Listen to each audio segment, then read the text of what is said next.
Hello, Trojan fans. Welcome to a special edition of the Peristyle Podcast. I'm your host, Ryan Abraham. I'm going to be joined alongside Chris Trevino in a second and a very special guest, but I just want to let everyone know we got to talk more about USC joining the Big Ten, and we're going to do that today with our special guest. And Chris Trevino, if you have any questions or comments for the show, you can email us podcast@uscfootball.com, or you can call or text us at 424-254-9141. And before we jump into anything, I definitely wanted to thank our sponsor, Trader Joe's. They've been great to us over the last several years. If you go over to the website, hope you had a great 4th of July holiday weekend. You got to do some grilling over the 4th of July. Where there's a grill, there's a way. You can check that over at traderjoes.com. Lots of great grilling ideas. You got some leftover meats and fish or whatever you want to do, you can still do that this coming weekend. The weekend's going to be here before we know it. And more breaking news across the college football world is very likely because, that's the kind of place we're in right now with college football. And I'm going to bring in our special guest so you guys can know who it is. Colin Cowherd, host of The Herd, Fox Sports, the Volume Sports Podcasting Network. He's the head of that. Colin's joining the show. He wants to talk about, he's a big USC football fan too, talking about this Big Ten expansion with USC and UCLA. Colin, thanks again for coming on. Good to see you guys. Love being on. Yeah, it's cool. You just finished your show a little bit earlier, so thanks for doing this. I know you haven't talked a whole lot of USC probably the last 6 or 7 years, but it seems like a lot more now that Lincoln Riley's hired and, of course, USC joining the Big Ten now. Yeah, I always say it's not my responsibility for you to make your teams interesting. When they're interesting, I'll talk about them. And I'm not in the egg business. I'm in the omelet business. It has to be made. It has to be interesting. And so USC now with Lincoln Riley they've transformed a great deal of their roster. I think they're good enough to win 9 or 10 games. I don't think they're good enough defensively to compete for a national title. I think they're good enough offensively to compete with the top teams in the country. But, Lincoln Riley is what they should have done years ago. I thought the extension to Clay Helton was ridiculous. So they're at a spot that I think for the next foreseeable future, 5 years or so, is going to be really healthy. Yeah, it seems that way. I mean, just the last since November when USC hired Lincoln Riley, obviously that was a big move. Another big move by Mike Bohn and Brandon Sosna to join the Big Ten. I know you gave some kind of tweet or you gave a little hint before about there was some big news coming for USC. Was this along the same lines? Is this what you were talking about? Or yeah, I was in Turks and Caicos at an airport, 8 in the morning your time, 11 my time. I got a call that said USC and UCLA were added. I could not announce it because they still had to go to a vote, but they knew the vote would pass. So it was just one of those things where a source who had been great through the years called me and said, you can put something on your emoji, just don't give it away. So, or on your Twitter. But it didn't surprise me. I had 2 different discussions with executives at Fox and 2 different discussions with Pac-12 athletic directors in the last 18 months about what to do with the Pac-12. Yeah. Does USC go independent? Does USC go to another conference? I had a lot of conversations. An interesting one is that even when USC hired Mike Riley, they only sold about 4,000 season tickets. And their concerns were what's going on. And what's going on is there's 2 NFL teams in there now in Los Angeles, and the LAFC, and the Clippers are good, and the Dodgers are way better than they were during Pete Carroll's reign. And the economy is been enriched because of Silicon Valley. So people are traveling more. The travel industry right now, despite the fact we may be going into a recession, is profound and dynamic. And the planes are full, the hotels are full. Try getting a room late notice in Vegas and see how much luck you have. Yeah. So It's a different market. It's a distracted market. And I think both USC and UCLA, once the NFL came to town with two teams, I told somebody at USC 6 months ago, I said, the first thing I would do is I get on the phone with Wisconsin and Iowa and Nebraska and Michigan and Ohio State, and I do home and homes. I do 2 a year. Yeah. Because with Lincoln Riley, the Pac-12 is not going to be viable enough or dynamic enough to challenge them. And Los Angeles is too distracted. They're not going to go to a Washington State game or an Oregon State game or a Colorado game. It's hard enough to get them to a Utah game or an Oregon game. So I just think it was bound to happen. We're seeing disruptions on the PGA Tour now with the Live Golf Tour. We almost saw it in the English Premier League. We're seeing it all over the country in business, disruptors, and we're just seeing it now. And this is a disruptive move. We now have two conferences, the SEC and the Big Ten. And outside of Notre Dame, every major national college football brand in America today, outside of Notre Dame, this morning is going to be in the Big Ten or the SEC. Wow. You said earlier in your answer, you said Mike Riley instead of Lincoln Riley. I was like, what? They tried to hire Mike Riley back in like 2000, which is kind of funny. Fans get freaked out. Wait, Mike Riley? What's he doing? ESPN and Fox are big parts of this. You mentioned the two leagues, the SEC, obviously ESPN, your former employer, very close relationship there. And Fox, your current employer, very close relationship with the Big Ten, owning the majority share of the Big Ten network and all that. Are they, I mean, these are markets. You're moving markets. You're bringing the Los Angeles schools, all those television sets and all that, the championships and everything. I mean, how big of a player do you think these major networks are in kind of forging ahead with this, all this realignment stuff? Well, I mean, these networks are basically on the phone daily with Roger Goodell in the NFL. In any business, ask yourself, where does the revenue come from? Where does the lion's share of the revenue come from? In boxing, for instance, the lion's share of the revenue comes from pay-per-view buys. So if you're going to watch a fight at 8 p.m. on a Saturday night, you ever notice sometimes it goes off at 9? Why? Because you're trying to drive more pay-per-view buys in that last hour, because that's where a big chunk of consumers buy their pay-per-view for a UFC or a boxing match. You ever notice that? Fights never start early. They often start way late. Where's the revenue come from? Okay, college football, where's the revenue come from? Television. Yeah. Well, of course they have. In any business, in any business.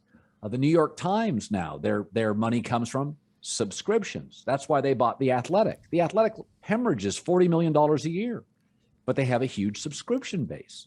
That's where their revenue is derived from. That's why they can buy a losing business, because they're buying subscriptions. So college football is driven by television revenue. Of course, ESPN and Fox have impact, influence. Chris, do you have anything? Yeah, Colin, again, thanks for coming on. I just want to touch on something you said a little bit earlier about how the future is the Big Ten and SEC. You don't think there's room possibly for three leagues in a super league, whatever future it looks like, whether that be the Big 12 poaching, the rest of the Pac-12 and maybe pulling some from the ACC? I do. I do think if the current Big 12 adds Oregon, Washington, the Arizona schools, Utah, and then if they added a Clemson and a Florida State or Miami, then it would work. I don't think it'd be quite as good, but that's okay. I mean, look in the NFL, you've got 8 divisions and there's 2 or 3 great ones and 2 or 3 awful ones, right? So I think that could work. The ACC and the Pac-12 to me and the Big 12 need to become 2 or 1. I just think they do. I think the Pac-12 today, if those schools, the Arizona schools, Colorado, Utah, Oregon, Washington join the Big 12, the Pac-12's done. So there's 1 off the board. Yeah. And I think they'd go big game hunting and try to get Miami and Clemson. I think they would. So I just think we've had the Power 5. I think there's a really great possibility it could become the Power 3. Yeah. The ACC looks like it's, with that grant of rights deal, I don't know how easy that's going to be to get any of those teams out of that. Like you mentioned Notre Dame, that's probably being the first domino to fall. But a year ago, the Big 12 was, on life support, reached out to the Pac-12. George Kliavkoff passed. George Kliavkoff didn't decide to raid the Big 12 and take any of those those teams. Now you have the Pac-12 reeling. The Big 12, like you mentioned, could come after Pac-12 teams and essentially kill the conference if USC and UCLA leaving didn't involve. But the interesting ones I want to ask you about are Oregon and Washington, because there was a lot of speculation that they would go to the Big Ten after USC and UCLA did. And Pete Thamel, I think we both know him, wrote something today on ESPN about it. He says, any cries for Oregon and Washington in the Big Ten should be tempered by the reality that if USC and UCLA wanted them there in the first place, they'd probably be there. Those schools appear to be value-owning Los Angeles and the rich recruiting market much more. They have a monopoly on the West Coast. Why invite your top competition? That's right. Pretty much what I've been hearing. Do you feel the same way? Yeah. If this deal has been voted on, if they wanted Oregon and Washington, I've been told they would have them. So Pete's tied in. I think I'm tied in. It's Notre Dame is the only one they want. Notre Dame academically is a good fit. They add massive sidewalk value. They have a huge sidewalk alumni where people that didn't go there, but they follow Notre Dame football. So at this point, the Big Ten can be very choosy. When you've got Ohio State football, USC football, Michigan football, a Notre Dame football, Michigan State, UCLA, Wisconsin, Iowa, Nebraska, you don't need Oregon and Washington. And you're only splitting up the revenue. So if I'm Ohio State, why would I want to split my revenue up more? Now, Notre Dame could increase my revenue.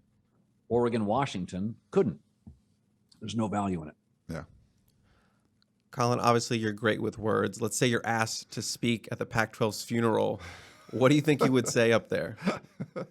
I would say what you are seeing in the PGA Tour, what you are seeing with boxing when UFC stole market share, what you are seeing with the Pac-12 and the Big 12 is don't be vulnerable. The reason Texas, Oklahoma left, they thought we're not being treated well enough. The reason the English Premier League almost broke up, the top team said, why are we splitting revenue with the bottom? The reason the Pac-12, USC people told me they felt that Larry Scott, who had a relationship with a Washington State athletic director, Washington State was treated better than USC by the former commissioner. Take care of your stars. Disney now. You ever notice you're not seeing the independent films? It's the Avengers. Like, this is all, there was a discussion about this. I saw it on YouTube about a year ago from a female Harvard professor. You're seeing this in fashion. You're seeing it in movies. You're seeing it in sports consolidation. Years and years ago, in fact, I may be able to show you the stat. Yeah. In the past 20 years, the amount of corporations in America has been cut in half from 7,500 to 3,700. Consolidation is everything. And obviously, Washington State and Oregon State are not evaporating. But what you're seeing is the big dogs gobbling up potential big dogs. And you're seeing consolidation all over business, globally, domestically. And the PGA Tour was vulnerable, didn't take care of their best golfers, treated them no differently than the 58th golfer. Boxing was run by promoters. UFC came in with the Fertitta family and Dana White, very aggressive, centralized voice, greater structure, dependability, bang for your buck to the consumer. And I just think USC and UCLA looked around and went, wait a minute, we're driving 40% of the TV revenue. Where are our perks? Yeah. You can't offer them, we're out. No, that's true. That John Wilner put that out there, where the Pac-12 would have got a $500 million TV deal most likely with USC and UCLA without them. $300 million. So that's 40% of the revenue. And if you're being treated like 1/12 of it, that's probably not going to work well. Like, it doesn't. I mean, you're a Vegas guy, George Kliavkoff. Coming from the MGM, I've liked him so far. As the Pac-12 commissioner, I don't put a lot of blame on his shoulders. We'll see. Maybe he might not have reached out enough to USC and UCLA. It sounded like in the beginning he valued the big brands and he valued the major sports, unlike Larry Scott, who was more about parity and Olympic sports and all that. But if you're him at this point, I mean, it looks like Oregon and Washington are not going anywhere right now. The Big 12 could make some announcement in the next week or so that they've taken the Arizona schools and the mountain schools. But if you're George Kliavkoff, what could you do to try to make the Pac-12 still exist, be an entity, beyond 2 years from now? Oh, I think it's done. I think once the Big 12 grabs those schools, Pac-12's over. But I thought it was dead 6 years ago. And I'm not anti-tradition. There's a lot of things. There's a lot of traditions. I still struggle to pay for a car wash. I want to wash my own car. There's just things. I can be very old school on stuff. I eat the same thing for breakfast almost every morning. But when it comes to business, and college football is a business, you got to adapt. You got to grow. It's too late. If I was him, I would have gone in the first week. If I was George, and I would have gone to USC and UCLA and said, I'm going to reduce the amount of money I give the Washington States, Oregon States. We're going to have a new deal. You're going to get a lion's share of it. Would that have staved this off? Potentially. But the market dynamics have changed. 2 teams in LA, NFL teams, it's just harder to sell tickets to UCLA and USC. Mike Bone knows that. So the market dynamics change. And so I sometimes there's things you can save and there's things you can't. A lot of these people put their money in NFTs. Look at the market. Look at the current economic meltdown globally or in America. You may not be able to save them. So much of life is timing and location in so many businesses. I mean, I just got done reading Shoe Dog, the Phil Knight story, the Phil Knight memoir. Boy, so much of it was timing, as brilliant as Phil is. This happens all the time. Sometimes businesses start too early. Sometimes they start too late. And, CNN Plus went on the air. It was done in a month. They started too late. ESPN Plus started a few years earlier. They're flourishing. So I don't think there's anything George could have done. I really don't. I just think the dynamics have changed in Los Angeles. With 2 NFL teams, it's harder to sell tickets. And the Big Ten just is a revenue machine. And a lot of these Pac-12 teams are in cities with pro sports. Seattle, the Bay Area, Los Angeles, Phoenix. The games they don't matter as much. This is not the South or the Big Ten or Ann Arbor, where the college football team drives all the economics. It's hard here in Los Angeles. It's hard in Seattle. You got soccer and the Seahawks and the Mariners. And now you have a hockey team. They want the NBA back. It's hard for the local university to compete financially in sports. Yeah. Colin, do you think this move will affect Lincoln Riley's plan or this track he has to get USC back to sort of, competing for national championships, knowing, he won't have to, play against Pac-12 teams anymore? Well, for 2 years, he's playing against Pac-12 teams, and they'll be able, so he'll dominate the Pac-12 for the next 2 years is my guess. We don't know if the guy at Oregon can coach. I don't think they match up with Notre Dame. Put that down as a loss. But they could beat Utah and Utah. UCLA, I think, is their second toughest game. I think UCLA in the trenches they're not very good they're not great at quarterback. USC will be more profound offensively than the Bruins, but UCLA will be better in the trenches, better defensively, and have a good coach. So I think he's going to do very well the next few years in the Pac-12, get some momentum. The recruiting, the transfer portal was great. Recruiting's already going very well outside of maybe the offensive line. So I think I think he's fine. I think talented people want to be challenged. I think he would have been bored beating Colorado and Oregon State. That doesn't feel big. You know what feels big? Saturday night at the Horseshoe, Saturday night at Camp Randall, Saturday night on ABC or Fox, when you are the marquee game 9 times a year. That feels big. That's going to keep you around. What's not going to keep you around is going to Pullman and playing in front of 29,000 people, and it's dreary and it's on regional TV and you beat them again. Pete Carroll got bored of that stuff. Pete Carroll left because he wanted more competition. He wanted bigger games.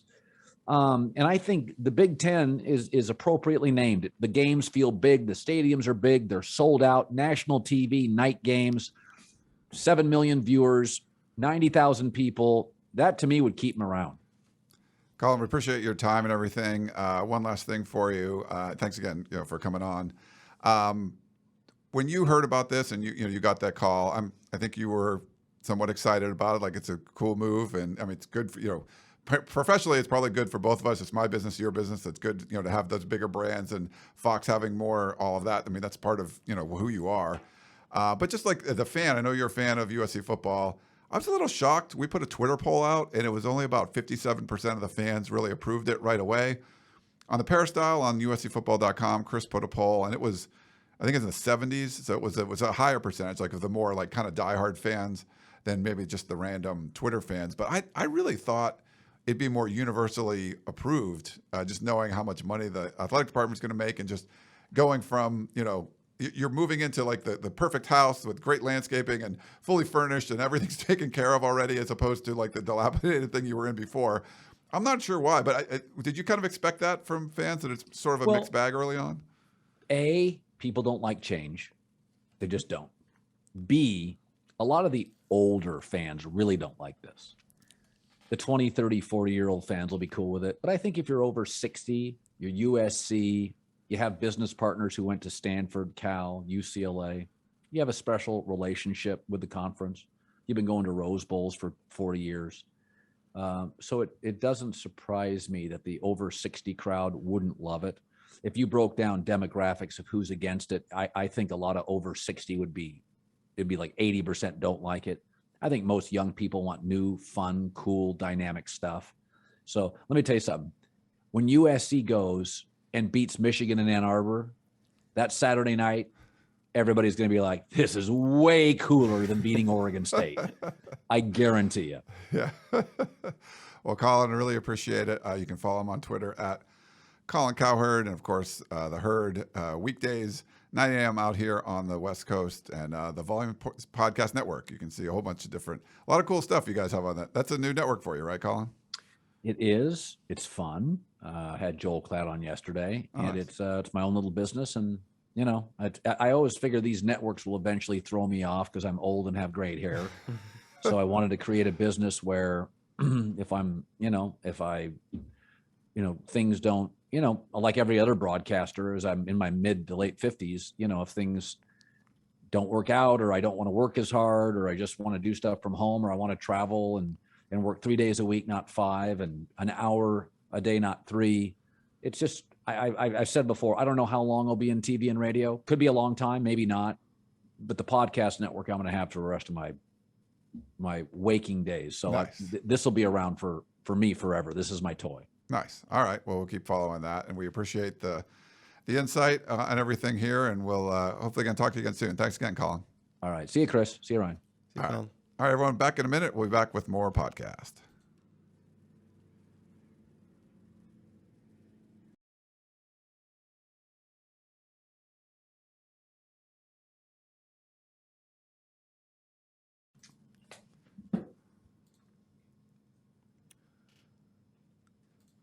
All right, we're back here on the Peristyle Podcast. Hopefully that worked. We didn't get to do much of an intro because we had our big guests. We wanted to get them on.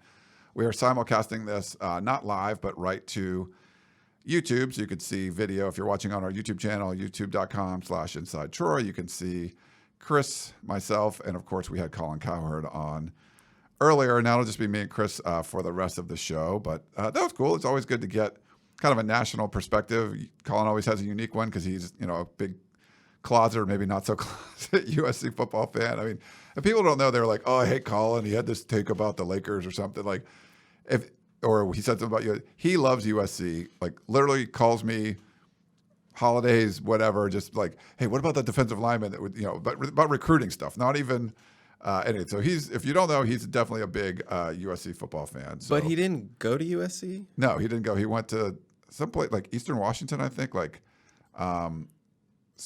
Spokane, somewhere in the Spokane area. He's a Pacific Northwest guy. He's a West Coast guy. Likes Pac-12. Grew up going to like Washington football games and stuff. But for whatever reason, he's always liked USC. That's how we became friends, just because he was working for ESPN on the East Coast, and I covered USC, so he followed me, and we just started talking about USC all the time. And then he came out, we got a beer, and then just kind of, he moved to Manhattan Beach, so we just kind of became friends or whatever. But nice. He's just always been nice to me, and he always has interesting takes on USC, and seems to be pretty dialed in of what's going on, and having the relationship with Fox. Obviously, Fox was a big part of this, so you kind of got a feel for he pretty much knew what was going on with us, I think. Would you believe I was nervous? No. It was very surreal because in college, I remember like watching Colin Cowherd in my dorm room eating shitty ramen noodles or whatever. So, and I just did a podcast with him. So that was cool. I made sure to put up a screenshot, the two of you on together, Right. so you can, I can send that to people. send it to whoever you want. It was funny. We go on, and the one thing that Colin does, like, consume a lot of this stuff. Like, I remember going to a practice one time, and I forget who it was. It might have been Ruben Peters. It was like a backup fullback that it was a linebacker that started playing fullback, and it was like a walk-on, but then given a scholarship, and he had like gone up to Colin and introduced himself, and when Cowherd was like, "I know who you are," like he was telling him about stuff. This former walk-on's like, "How the hell do you know who I am?" But he just knows that stuff. And when we come on, he's like, "Oh, is Chris there? Hey, Chris," like I'm like, "Have you met Chris?" Like, "No, but I read his stuff," So like he knows who you are. So that's Colin. You saw my face. I was like, he's retweeted me a couple times, so that's been fun. Oh, good. So he must follow you on Twitter and stuff. Yeah. Yeah. Cool. Well, anyway, anything that he said sort of stand out to you or anything? Look, I'm just glad I asked him what he would say at the Pac-12's funeral. Yeah. Hopefully, as you said, he was a Pac-12 guy, so he deserves to speak at he's a guy you would want to speak at your funeral. He would. I think the thing that stood out to me the most was certainly when I asked him, like, "Hey, you're George Kliavkoff. What can you do? Or what do you do now?" It sounded like there wasn't anything to do. It was just basically like, you can still play your violin on the deck of the Titanic, but it's going to sink. Like, there's nothing. They have no cards. They have no tricks. You can go down to the kitchen and rearrange the silverware drawer, or you can fold some more linens. But the ship is still sinking no matter what you do. Swab the deck, doesn't matter. It's going to be all covered in water soon anyway. So that was like, whoa, because I think from what I've read and just having met George Kliavkoff, like I think he's someone that's not going to take this lying down. I think he's going to try. And there was I think John Canzano had a column today about, it's definitely, if you read someone from Southern California versus like the Pacific Northwest, there's definitely a different take, because Southern California, you're not as worried about the Pac-12 because the teams that you cover are leaving. You're John Canzano and you're covering Oregon State. You're more concerned, like, hey, what's the fate of these programs? But I think it was his column where they talked about Kliavkoff is going to be fighting. And he actually so Jason Scheer from 24/7 Sports and other people have picked up and reported this too, reported yesterday that the Big 12 was meeting with, I think maybe it was today, meeting with the Arizona schools, today, Utah, and Colorado. Mm-hmm. And Canzano's report, he talked to someone in the Pac-12 that didn't believe that said that wasn't the case. We'll see. And, there's reports that they could even look at Oregon and Washington. But those four, like the four corner schools, like the Arizona, Colorado, Utah, like those schools would make a lot of sense, geographically. And you're not to add those schools for the Big 12, I don't think you're hurting your TV revenue. You might actually be helping it with a couple of big markets, 3 big markets, Denver, Salt Lake City, and Phoenix. Phoenix, one of the bigger markets. Without the Big 12 having a huge brand, it might make sense for the Big 12 to just get bigger, where if you're the SEC and you're the Big 10, you already have big brands and you're already pretty big. If you just add more bulk, it doesn't really help unless the bulk is bringing in a crap load more TV stations, TV sets like USC and UCLA are, or like Notre Dame would. So this might make sense for the Big 12, and then who knows, like Oregon, Washington could kind of come along. But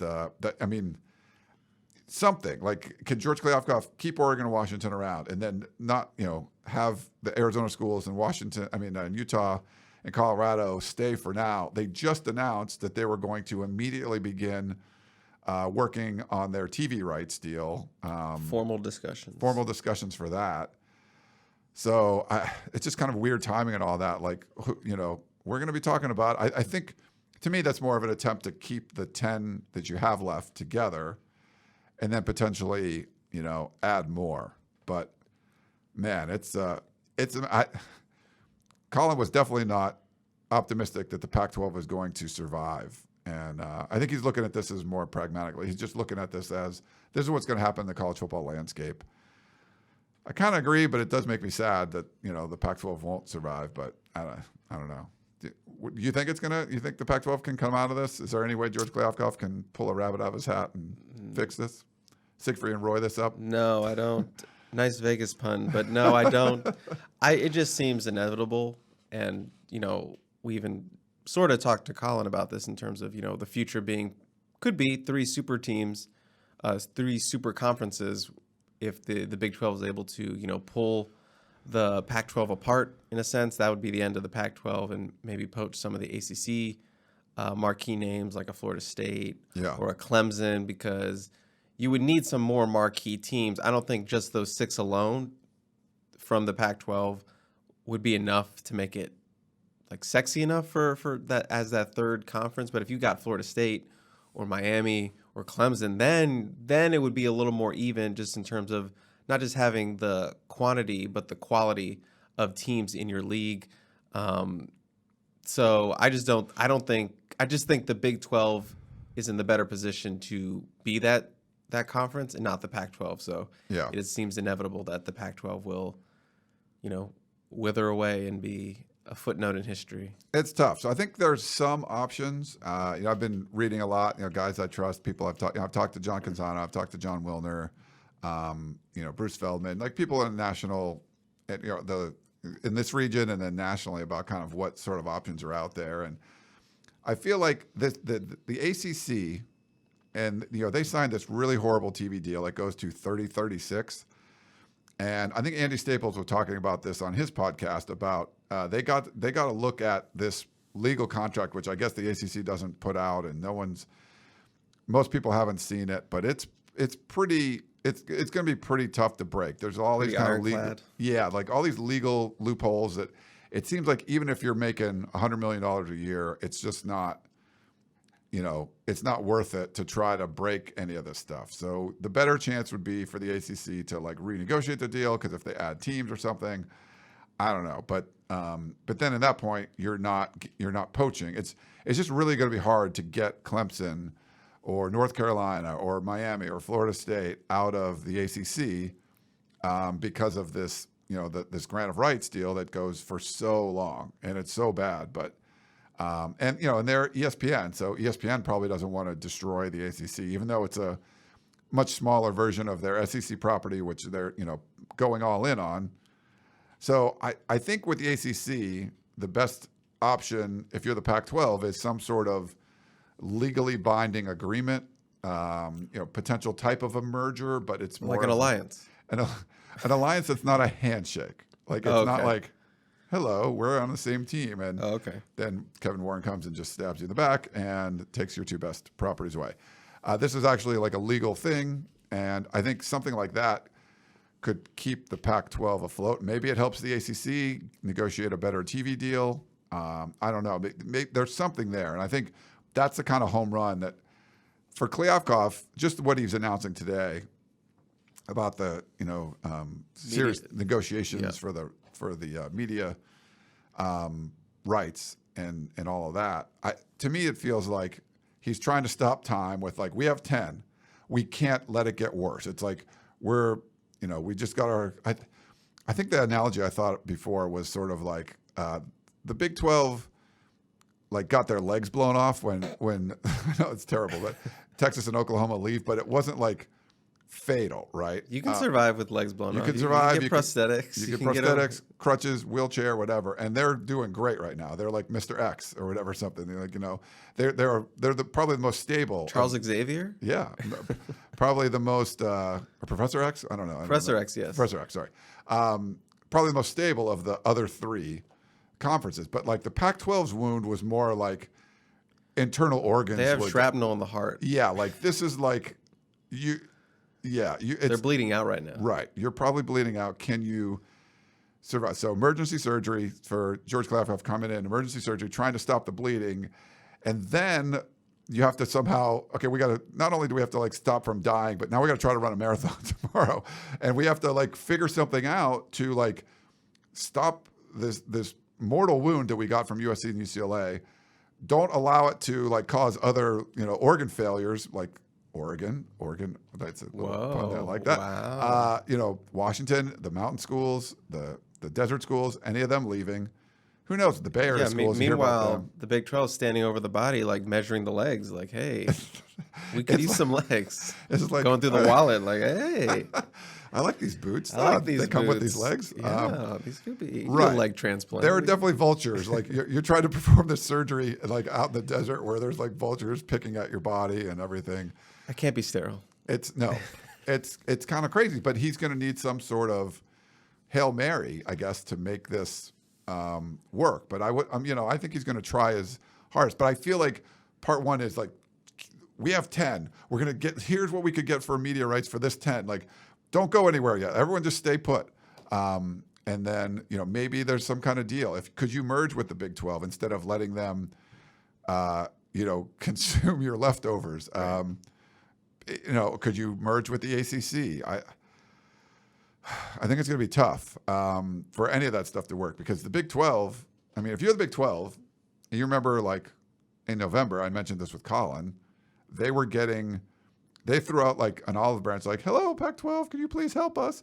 And no life preserver or anything came from the Pac-12. They didn't say, hey, we're going to merge with whatever you have left. And you got to give Bob Bowlesley, the commissioner at the time, credit that he got a lot of criticism, but I thought he did a pretty good job putting the pieces back together with Cincinnati and UCF and BYU and Houston. Like he took the best group of 5 teams out there and added them. And now they don't have a market, they don't have a big brand, but they have a lot of good ones. Like they have a lot, like Baylor winning you have a basketball national champion, and they won the Big 12 last year in football. Cincinnati went to the playoffs. So you got some good brands, but there's no like Texas, Oklahoma. That's why I like an Oregon, Washington. Those would be bigger brands than I think anything the Big 12 has, even though there's been more success probably from some of those teams, more recent years. But those are bigger brands. They're just kind of further away. So does it make sense for the Big 12 to grab those 6 teams? I don't know. Would the Bay Area schools be involved? Like, would you rather merge or just like take the best parts? So right. You have no leverage. I can just take what you have. Right. Like if you're negotiating, like, well, you could take all of us. Like, I really only want the best ones, or these ones that are closest to me. It's going to be nuts, Chris. Like this, there's so many opportunities. But you're listening to the show, or you're on the show, like me and Chris. You're talking about USC most likely, and I think USC is in a really good place from all of this. Like I've heard other shows talk about who are the biggest winners or losers. Like, you could argue that UCLA is a bigger winner than USC in this because UCLA has basically come along for the ride because it's more about the football brand than the basketball brand. They're both in Los Angeles. John Wilner said on Paul Feinbaum's show, like they asked him, like, what does UCLA bring? And like, well, their association with USC. Like, so UCLA might be the bigger winner because they weren't the ones that like have the 11 football national championships. They have the basketball ones, which is great.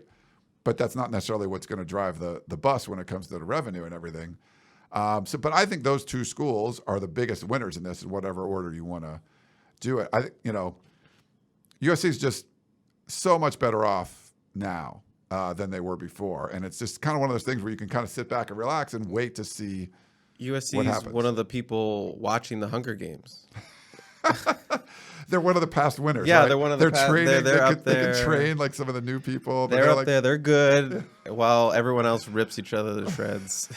I love and that. burns each other alive. They're like Woody Harrelson. Like, you should probably do that. I made it. Try not to die. But also helps that USC was, big and strong and good at combat. Yeah. One of the funny aspects of this, so we did our emergency show. If you guys didn't see or listen, we were over at Redondo Union High School, really close to here, covering the Elite 11, which I didn't even pay attention to what happened that last day. Like we were supposed to shoot video and stuff. I don't even know what happened. It was a 7-on-7 day. Yeah, it was a 7-on-7 day. Just like, this happened that day. So we had to come in here and do it. But we didn't know as much kind of going in to our show. We just knew the breaking news. After that it became official and all that stuff. So, but there was news breaking as we were doing it. Yeah, there was like breaking news, what was going on. I think what's been more interesting outside of the USC, UCLA stuff for USC fans that we've talked to is the Oregon, Washington deal. Like if the mountain schools and the desert schools left for the Big 12, like now that USC and UCLA are gone, I don't know if it matters that much. I think they care what happens to the Bay Area schools. There's been talks from Stanford, Notre Dame is joining the Big 10 to Stanford's going to give up football. Like there's been a huge range of what could happen in the Bay Area school. So I don't know what's going on there. That's like sort of, that's like a bag blow in the wind. I have no idea what's going to happen. But like the Oregon-Washington ones, bigger brands in football, I heard from some Oregon people, and some of it I think was just, they were kind of dumbfounded. They didn't, quite realize like, why wouldn't it be USC and Oregon? We've been better. And you kind of realize it doesn't really matter who was better the last decade. Like this is about brands. It's about markets, all that stuff. Like the big important things that I feel like when we talk to some Oregon fans at times, that they just feel like, no, we're the best team in the Pac-12 now, and we're the biggest brand, and we have Nike and all that stuff. And it's just not the case. But Phil Knight. Yeah, if that was the case, the Big Ten would have added Oregon, and they didn't. And I think what Pete Thamel said that I read earlier, that those schools, if USC and UCLA wanted Oregon in the Big Ten, they would probably be there. And I feel like there's truth to that. Sources I talked to at USC didn't seem to be upset that Oregon wasn't coming. And I know there's a lot of USC fans like, oh, you need to bring them along and stuff. This is more of to me, Chris, it feels like kind of cutthroat, where USC, I don't think they're shedding a tear that Oregon's not coming, but I think it probably went beyond that, where they were like, we don't want them to come. And right, let's call it what it is. Some people have even reported like USC did not want the Duckies to follow them or be in the club with them. Right, like UCLA sort of riding USC's coattails into the Big Ten. They didn't want to bring Oregon along, and I think that's something. I feel that's true just from the people I talked to. No one's come out and said that like specifically, but definitely I know that people aren't shedding a tear that Oregon's not there. It's pretty diabolical. This is like calculated, all of this stuff. And USC, you can do that because you're the big draw. You're the reason why. They've been the 900-pound gorilla on the West Coast, but not, like Colin said, Larry Scott would treat Washington State better than USC. Like the SEC wouldn't do that. They wouldn't treat Vanderbilt better than Alabama because they feel bad or they have a friend at Vanderbilt. Like they understand Alabama's going to make, if Alabama's really good, it helps Vanderbilt, and I don't think Larry Scott got that. I think George Kliavkoff does, but it's a little too late. But right. USC not wanting Oregon there, I think it's like, it's brilliant, if all that is true from what I've heard. And I know the USC fans love it because it's been a constant battle. Yeah. On social media, just them going back and forth, back and forth, back and forth. The pettiness is back, Ryan. It's back. The recruiting battles, Oregon talking trash. There's a lot of just, I love talking to a lot of Oregon fans. I love the people that cover the beat. But the point that USC fans make when they say that like the 0 stands for how many titles and stuff, there's not enough hardware there to kind of go with, what some of the talk is all the time. And I think what people don't realize, it doesn't matter that you've been better for 15 years, like a better football program, that you've been better than USC, you've been better than UCLA. But who did the Big Ten want? They wanted USC and UCLA. So like, which sucked. And you're Utah. People aren't even talking about Utah, and they won the Pac-12 last year. Right. It's great. It's great that you are good right now. You've been good for a while, or you're doing better. And Oregon's had some really great runs and a lot of, recent success. But there's a lot of history in college football, and that matters. And it moves the needle. Those brands move the needle. And being in the Pacific Northwest versus being in Southern California matters. All that stuff matters. So I think it was sort of a bit of a rude awakening, I think, where, I can't tell you how many Duck fans would talk to me like, you don't know what you're talking about. Like Oregon would be the number 1 team out the door. It's like, nope, they're not even number 2. So that's, it came down to who did the Big Ten want? And they wanted USC and UCLA. There you have it. Yeah. We got to get Dan Weber's reaction. Did you get to check out his column yet? I did. Yeah. I thought you were going to bring him into the show. I was like, another special guest? No, we'll do that. Like people have asked for Dan to come on. Definitely. They really loved his column, so make sure you go check it out over at uscfootball.com. We also got it's the last day of our special sale. You get if you're not a VIP member, you can get 2 months for $1. So, dude, just go do that. 2 months, 60 days for $1. I could find $1 and change in my car right now. Yeah, like that'll get you through fall camp and into the season for $1.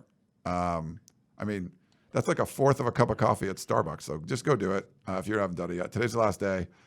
Get in there and make sure you go sign up. But yeah, really popular from Dan. So that was kind of cool to see to see some of his thoughts again. If you don't know, he moved to Northern Kentucky, still follows the team. He has a lot of insights about from when he was growing up in that area and what college football was, being close to the Big Ten, being close to the SEC, and then seeing USC being this whole nother entity, and now seeing those worlds collide. It's pretty cool. It's good to get him back. We had him do columns last year during the games, but sort of kind of fallen off in the offseason when there wasn't as much going on.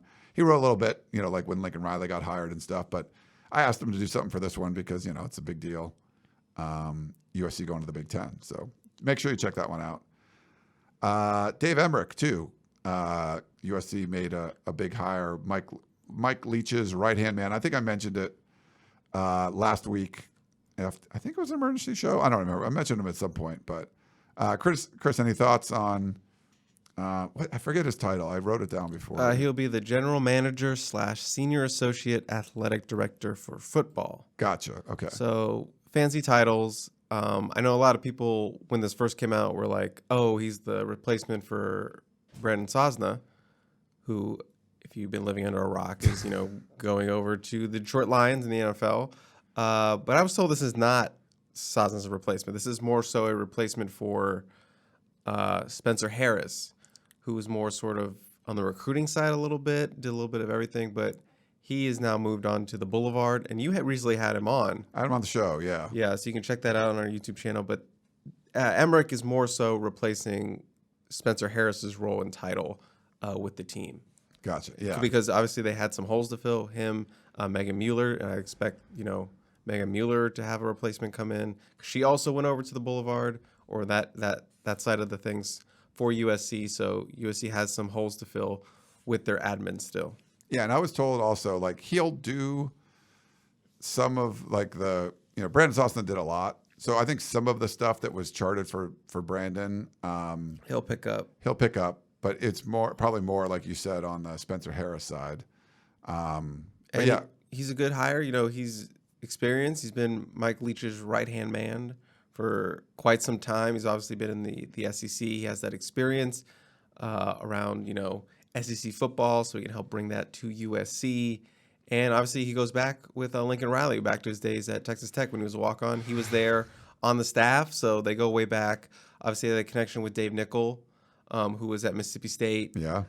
Dave Emmerich first got on my radar on Twitter when, unfortunately, Dave Nickel had passed, and he was tweeting out a bunch of things in his memory, like, this is where the mass will be, the viewing will be. So he was sort of the guy on Twitter doing all that. So obviously they had a connection.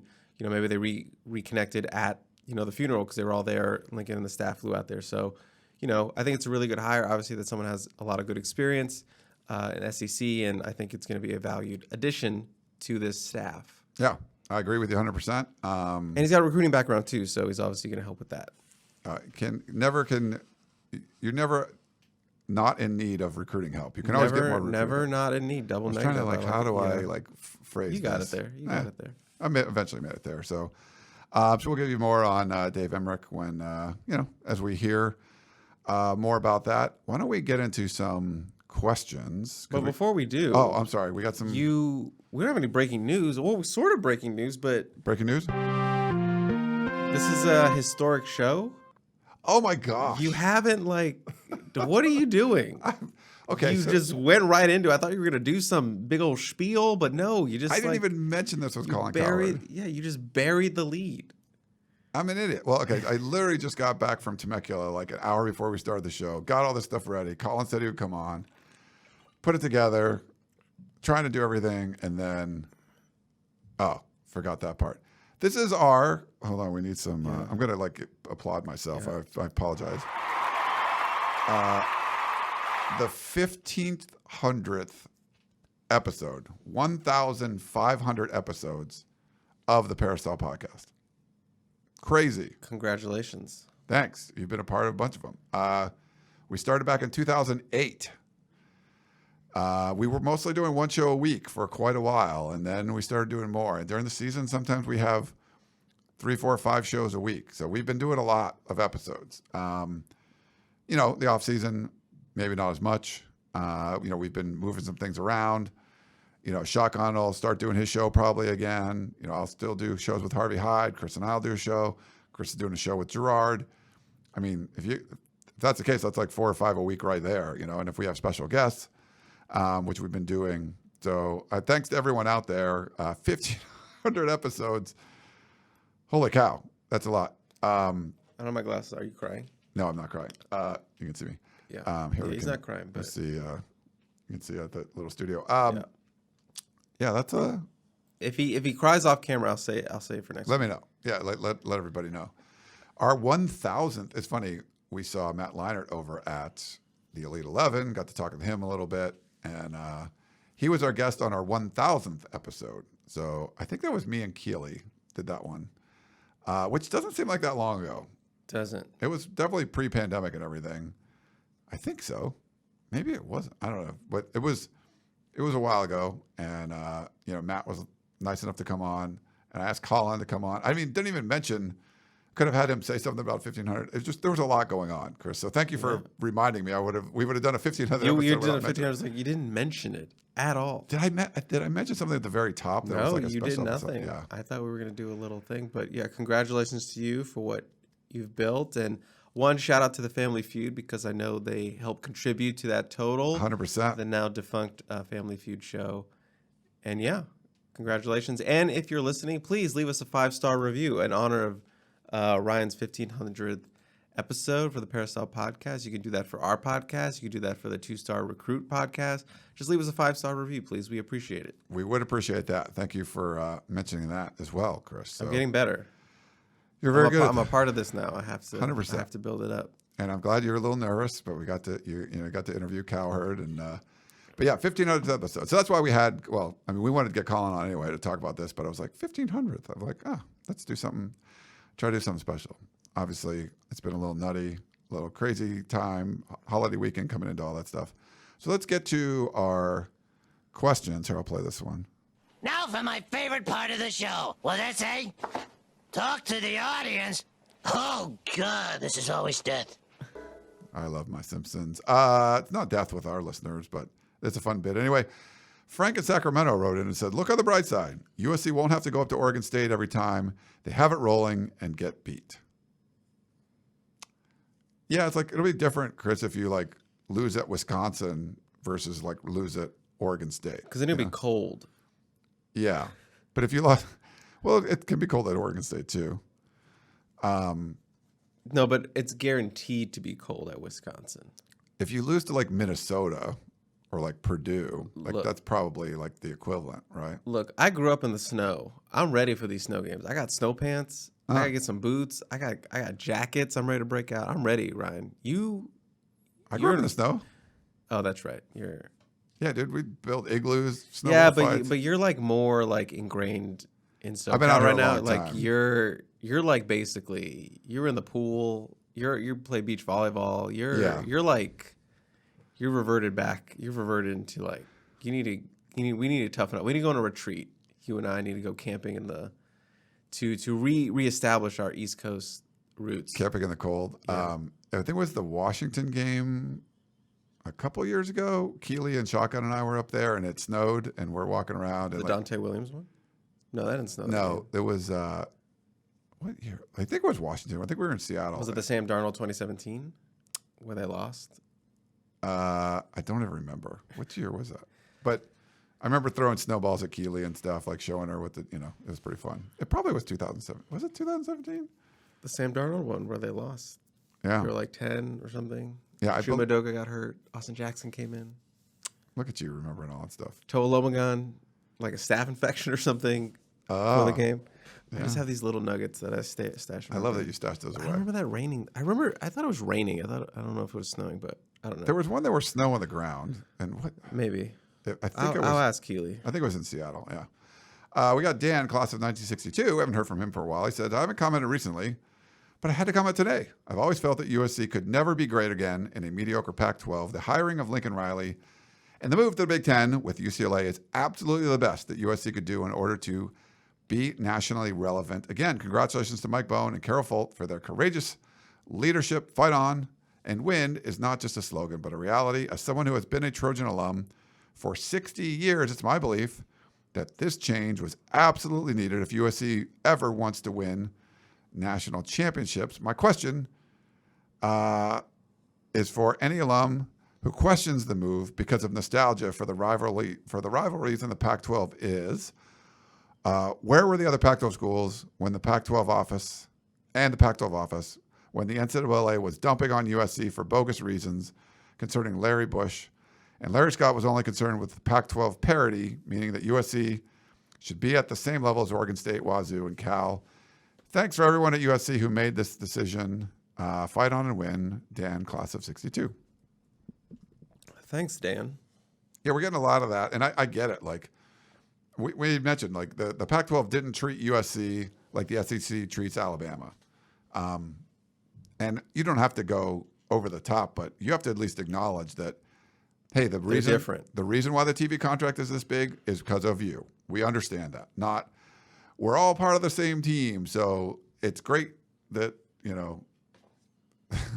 Tucson and Corvallis are as equally represented as Los Angeles. Like the cost of living is higher there, but we're going to give you the same amount of money. Like all that stuff didn't make much sense. So I get it. And yeah, they weren't very supportive during the sanctions. So I think there's a lot of fans that are kind of bitter at the Pac-12. So they're not. Those ones aren't really happy or unhappy that the USC's leaving, Chris. I mean, it makes sense. Yeah. Let's see. We got Trojan Cilantro. Oh, interesting. Great name. What are the chances the Rose Bowl will start hosting the Big Ten championships? That's an interesting one because I know we've been getting a lot of questions like what happens to the Rose Bowl. I think that's way too early to kind of figure out what happens to the Rose Bowl, but I would assume the Rose Bowl is sticking around in some capacity. That's obviously a historic game in college football, and in a time where history is being altered and sort of maybe lost. I think that's something you'd really want to hold on to. 100%. And I think the Rose Bowl is going to be okay. It's just going to be different. It's going to be different than what you thought. Do you remember the Big Ten playing the Pac-12 all those years? It's not always like that anymore. We've seen Alabama play the Rose. We've seen teams like that. I went to a Florida State Auburn Rose Bowl game, for national championship. There have been some changes. There's going to be more changes. I think the Rose Bowl has been very reluctant to change. They want the game on January 1st. They want it to kick off at 2 p.m. so the sun is setting over the mountains in the second half, all that kind of stuff. I think some of that stuff is going to change out of necessity. When USC and UCLA leave, that's 46% of, Rose Bowls had one of those teams represented in them. Like, how crazy is that? So, yes, you can't have the Big Ten playing whatever's left of the Pac-12 if the Pac-12 survives. I think it's still going to be a great bowl game, one of the best bowl games, if not the best one, but it'll probably have to be acquiesce and be part of the new playoff picture. Because it's not going to make sense to just keep that Pac-12 affiliation if, one, the Pac-12 is a shell of itself, and two, Pac-12 doesn't exist anymore. I don't think it's going to be the Big Ten championship game, but I do think it will be, a major bowl game still. It's just you're going to make some changes. They've really not wanted to change, and this is going to force them to change, I think. Could USC play some of its future Big Ten games at neutral sites like Vegas and Dallas? From Alex. You don't typically see conference games being played at neutral sites. Unless it's a championship. Yeah, so probably not. No, I don't think that makes a lot of not anything wrong with it, Alex. But just if you look at you play out of conference games at those sites. Like Michigan, sorry, I was going to say Michigan wouldn't like Vegas. That's basically like LA area. Like it'll be a home game for them. Yeah, you wouldn't want to play in Dallas when there's no one in the Big Ten or the Pac-12 or whatever USC UCLA near Dallas. Vegas is near the LA schools. LSU's playing USC in 2024 in Las Vegas. That's pretty cool. But yeah, that's more of an out of conference thing. So having like an SEC matchup, I mean, there might be some really cool, Big Ten, SEC, just like line them up and everyone plays. Like that's going to be some cool conference stuff. Showdown. I love it. Like go Big Ten versus the SEC. Yeah, Ohio State, Alabama start, then Georgia, Michigan or whatever, and then USC and Florida, whatever it is, like boom, boom, boom, boom, boom. They'll just kind of go down and just everyone play each other. That'd be great. Man, we got a bunch of questions. Troy Trojan, if you look back at 2018 and look at USC's situation, to be here now is nothing short of a miracle. That's true, I guess. People across the country don't understand how dire USC's situation was. The lineup of characters we rolled out in 2018 was unreal. Incompetent president of the board of trustees to an incompetent school president, an incompetent athletic director to an incompetent head coach. Add an incompetent conference commissioner who led an incompetent conference along with 11 incompetent schools. All have helped destroy the SC brand. 4 years later, all we've been through, thrown in the trash, and have been upgraded. Unbelievable. Question, is this real or are we dreaming? Troy Trojan. I mean, to answer the question, it is real. It is real. And there was a lot of incompetence all across. And, you know, I've mentioned this before, like USC's incompetence contributed to this too. Right. It's not all Pac-12. But it's not, you know, Larry Scott, huge problem. Like he's going to be the one that like signs the death warrant for the Pac-12. But who votes him in? It was all the presidents, and all the presidents went along with it. I think,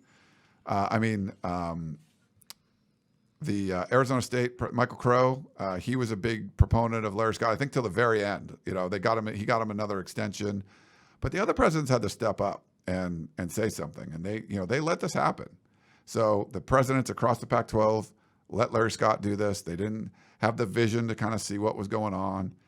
But USC being bad hurt the Pac-12's brand too, you know. So if USC was better, if UCLA was better, you know, that would have helped prop up the Pac-12 a little bit, but they weren't. And the weird part is that sort of benefited them, that now they're going to get a huge windfall because they just haven't been pulling their weight in the Pac-12. But unfortunately, they had to pull more than their weight because they are, you know, they're bigger brands than everybody else in the Pac-12. So, Ryan, we have a lot of questions, but we have a lot of long questions. Do you want me to take this one? Go ahead. A little bit of a break there. That'd be nice. Thanks, Chris. This one comes from John from Oakland. Great coverage on the wildest week in LA college football history. One constant concern raised is scheduling and travel distances. How about this approach for a 9-game Big Ten conference schedule that I call 6-2-1? Each season, USC would play 6 Big Ten games at the Coliseum, 2 away Big Ten games, and UCLA home and away. UCLA would do the same at the Rose Bowl. The next year, 5 of the teams that played UCLA would come back to LA to play USC, plus one of the teams USC played on the road. Same for UCLA. This 5+1 cycle would continue year after year. This approach has 12 Big Ten teams in LA each season now, getting exposure in Western recruiting territory, with each only having to make 1 cross-country trip a year. In exchange for this, USC and UCLA would each be making 2 trips to the East Coast. USC's 3-game non-conference schedule would still include Notre Dame. If the Big Ten wanted to have 10 conference games, you could go to a 7-2-1 version of this schedule without the need for the 5+1 cycle. Thoughts? Also, had an idea to buy a used Boeing 737 that could carry 140 people. I quickly Googled the price tag of a Boeing 737 new was about $99.7 million. So like 1 year in the Big Ten. 1 year in the Big Ten. But he said used, so maybe, you know, get a little discount. Or like a $60 million. Maybe like a $60 million plane. Probably cheaper to just charter. He did have a whole nother email, John in Oakland, about this, but I wasn't going to read all that too. And thank you for reading that. I mean, I look at John's email. I'm like, nobody's going to agree to that. Like, no one will agree to let USC have 6 home games and 2 road games. Like, no, like there's no way that's going to happen. And then when it goes to like 1 more game, he's like, give USC another home game. Like, if you made it like 6-3-1, like maybe it's a little more palatable. You go 7-2-1. like going to LA is just, I mean, that's cool, but holy cow, like that's they're not going to let, you know, USC have, 7 home games in the Big Ten. You know, like it could be 8. It'd be a riot. It could be 8. Like, so you have 7 home games from like the regular Big Ten plus UCLA, and you go to like 2 road games. You know, I mean, is there a scenario where they're like, only 4 road games a year. So sometimes sometimes you have an extra. I don't know. Maybe there's something that you give a little something, or I think the more likely scenario is like, we're going to limit your road games to earlier in the season, as opposed to like, we're not going to send you to Minnesota in December kind of stuff. Like maybe they do something like that, but I don't think you can make it inequitable as far as home and away games. People talked about that with USC in the Pac-12. Like, they should just come to LA more. That's one of those things where you just like, the competitive balance gets thrown off. Like, sorry, Jen, no, that ain't happening. And even the argument of getting West Coast recruiting exposure, Big Ten has already like been stealing kids from the Pac-12 area. Yeah, like they don't need it. It's not like an even trade. They're like, oh, we'd love to go to Los Angeles, but not. We're going to lose a home game because of it. And yeah, we're hardly ever going to get USC to come to our stadium, but we'll go out to LA a lot. Like I don't think that's going to work. Let's see. This is about the Big Ten Pac-12. Everyone's talking about a super conference. If the Pac-12 and Big Ten merged, they would be the first. They would have 26 teams if they got Notre Dame and another school. Would have 28 teams, could have 4 divisions and a conference championship playoff, and hopefully have a team or two in the national championship playoffs. I'm sorry, I didn't write down the name of who wrote this one in. There's no reason for the Big Ten made its move. They took the best. They said, we're going to take USC and UCLA and walk away. And maybe if they want to add some more, they can. There's no reason to merge anymore. It's like, you've already taken the bet, like if Chris and I we each have like a Matchbox, whatever, like collector car collection. And he's got like 2 cars that are worth like, thousands of dollars, and all the other cars are worth like in the hundreds. And I like win them from him in a bet. And then he's like, why don't we combine our collections? Like, no, I already took your best stuff. Like, I'm not going to we don't need to combine. Like, we can negotiate something, but this is not the Pac-12 has zero leverage at this anymore, right? Like, there's no reason to merge if you're the Big Ten. You took the best. You took what you wanted, so you don't need the rest. You don't need all the other stuff. But what if I told you I really, really want to combine? So if George Kliavkoff is like, please, I really want to combine. Remember our handshake? I really, really wanted to. Yeah. I already won the Millennium Falcon from him in a card game, and now I don't know what's left in his pile of Star poker Wars. winnings. I just like Solo was on the other day. I kind of watched parts of that. You have a Star Wars sound effect? I have.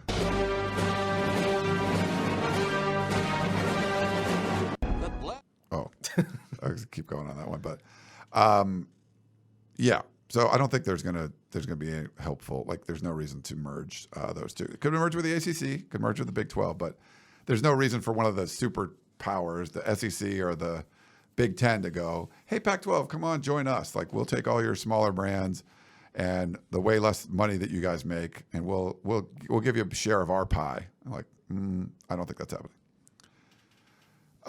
Arizona Jack, in less than 1 year. Wow, think about it.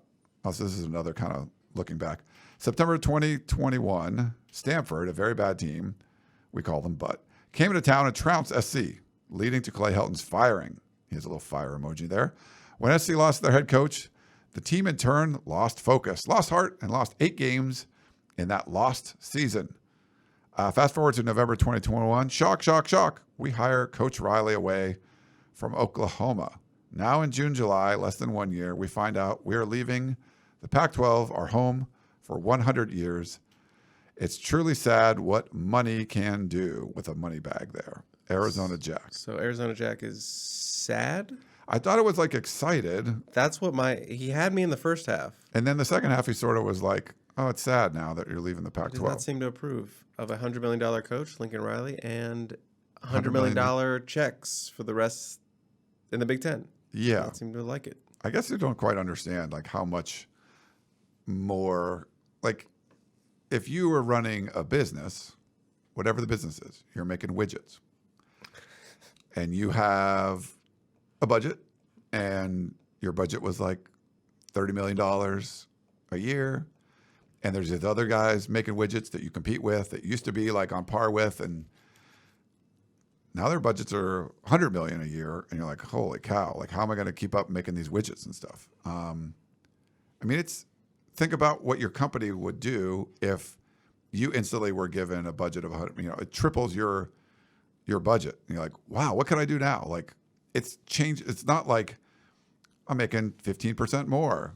I can give everyone a little raise or a bonus, or we can do a retreat or something. Like, you're making 3 times as much money. Like, that's major changes. Like, if you wanted to add, like Dan Weber mentioned, like adding women's softball team, building a new stadium. Like, I don't know if that is feasible, but that's something that, if I know finance has been an issue before, if that was the main reason why you didn't have one, you could have one now. Like, it's completely going to change the athletic department to go from, they made $21 million last year to, in a couple of years from now, they'd make it over 100, right? Like, in a year. That's major game changer. So, yeah. So I'm sorry, Arizona Jack, if you didn't like what was going on there, but I feel like it's still what's best for USC. I think Chris agrees. Colin agreed, for sure. I would agree. We got a couple of text messages and we'll let you guys go. Do you think Larry Scott's philosophy of, quote, everyone gets a trophy contributed to USC's decision? The West Coast and our governor are always considered soft. I applaud the move.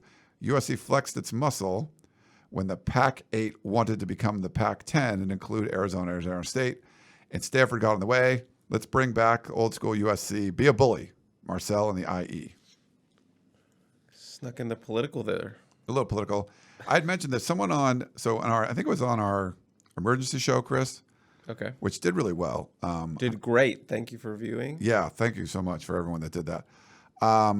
Someone had commented that I didn't get the Stanford, Arizona State story right. And I went back and read Wilner's story on it.